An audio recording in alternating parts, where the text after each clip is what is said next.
If you have a bent or damaged RPV pin or potentially the spring inside, you won't be able to extend and retract the pin as necessary. It may not even line up and enable a proper connection. So we do offer kits to replace the pins.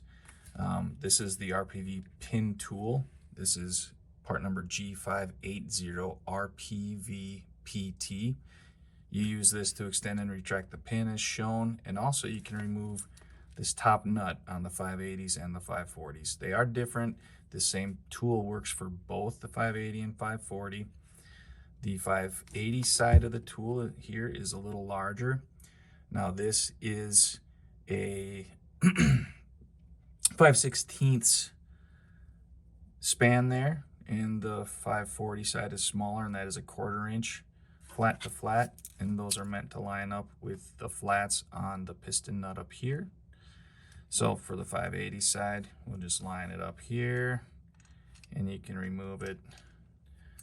Doesn't matter if the pin's extended or retracted. You may find it easier to push the pin down, but you just get it loose there, and this nut does come off fairly easily.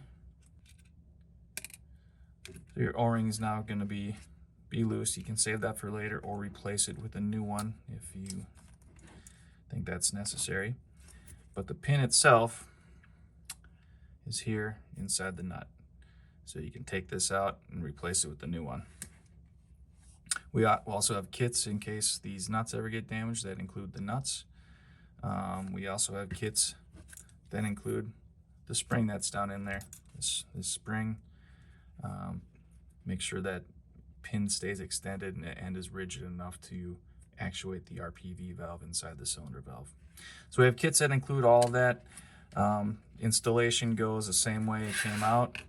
So go ahead and drop your spring back in. You can reuse that if you needed to, or replace it with a new one.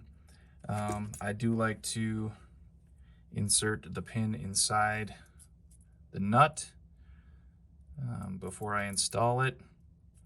You can extend it, that way you're not fighting the spring as much, so have it in the extended position here. If you did have it in the retracted position, you'll be fighting that spring inside it, and it just makes it a little easier so that you're not having to fight it. So go ahead and just put that in. The threads should start engaging without fighting the spring. Go ahead and cinch that down all the way, and then you can use your pin tool once it bottoms out just to give it a little extra snug. And we'll get that there.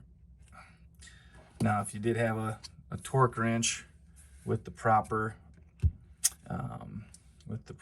settings, we're looking at 3 foot-pounds, 36 inch-pounds, 4 Newton meters there. And again, this is 5/16 for the 580s and 1/4 inch for the 540s.